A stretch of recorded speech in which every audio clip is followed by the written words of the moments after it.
Hi friends, welcome to Kavitha styles. நம்ம சேனலில் நம்ம இன்றைக்கி என்ன பார்க்க போகிறோன்னா பூண்டு குழம்புங்க. ரொம்பவே ஹெல்த்தியான இந்த பூண்டு குழம்பு எப்படி வைக்கலாங்கிறத பார்க்கலாம். வாங்க வீடியோக்குள்ளே போகலாம். ஒரு மண் சட்டி அடுப்பில் வச்சுருக்குறேங்க. அது நல்லா ஹீட் ஆகட்டும். நல்லா ஹீட் ஆகிடுச்சுங்க. கொஞ்சம் நல்லெண்ணெய் ஊற்றிக்கிடலாம். கடுகு உளுந்து போட்டுக்கலாம்.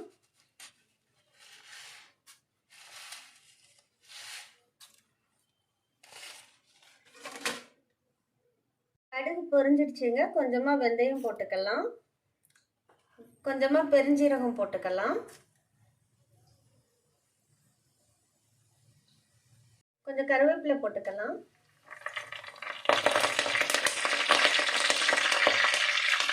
இப்போ 3 முழு பூண்டு எடுத்து உரிச்சு வச்சிருக்கேங்க. அதை இதோட சேர்த்துக்கலாம். அது நல்லா கொஞ்சம் வதங்கட்டும்.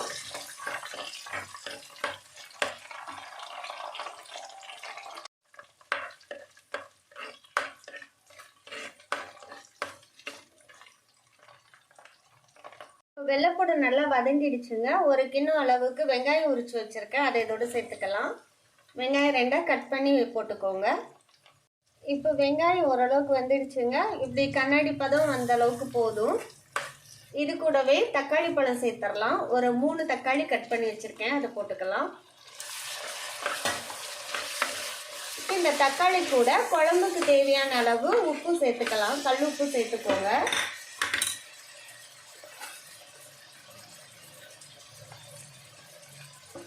உப்பு சேர்த்து நல்லா கிண்டி விட்டு மூடி வச்சிடலாம்.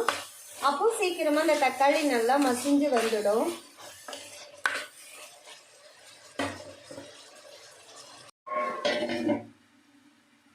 தக்காளி நல்லா மசிஞ்சு வெந்துடுச்சுங்க. இதில் 1/4 ஸ்பூன் மஞ்சள் தூள் சேர்த்துக்கலாம். அப்புறம் 2 ஸ்பூன் வத்தல் தூளும் 3 ஸ்பூன் மல்லித்தூளும் சேர்த்துருக்கேன். இதை இதோட சேர்த்துக்கலாம். நல்லா வதக்கிடலாம். அந்த மல்லித்தூளோட வாசனை, பச்சை வாசனை போகிற அளவுக்கு வதக்கிடுங்க.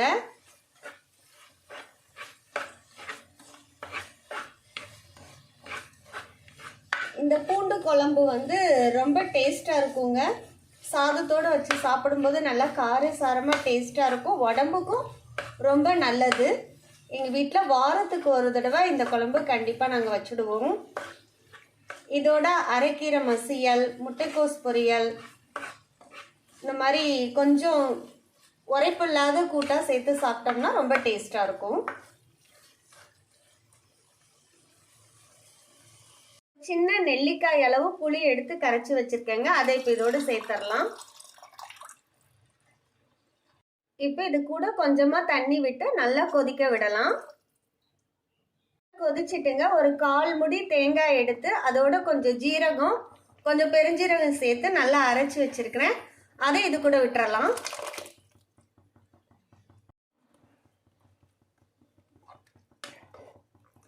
நல்லா கலந்து விட்டுட்டு உப்பெல்லாம் சரியா இருக்கான்னு செக் பண்ணிக்கோங்க.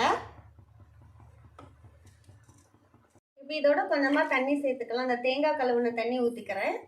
நல்லா கொதிக்கட்டுது. இப்போ நல்லா கொதிச்சுட்டுங்க. மூடி வச்சு சிம்மில் போட்டுடலாம்.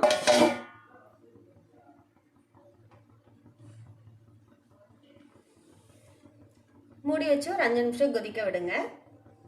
5 நிமிஷம் ஆயிட்டுங்க. எடுத்துடலாம். மூடியை திறந்து வச்சுட்டு இன்னும் ஒரு 5 மினிட்ஸ் அப்படியே அந்த எண்ணெய் தெளிஞ்சு வர்ற அளவுக்கு சிம்மில் போட்டு வச்சிடலாம். பாருங்கள் ஃப்ரெண்ட்ஸ், ரொம்பவே டேஸ்டான ஹெல்த்தியான பூண்டு குழம்பு ரெடி ஆயிடுச்சு. இதே போல் நீங்களும் செஞ்சு பார்த்துட்டு பிடிச்சிருந்துச்சுன்னா லைக் பண்ணுங்கள், ஷேர் பண்ணுங்கள், சப்ஸ்கிரைப் பண்ணுங்கள். தேங்க்யூ ஃபார் வாட்சிங்.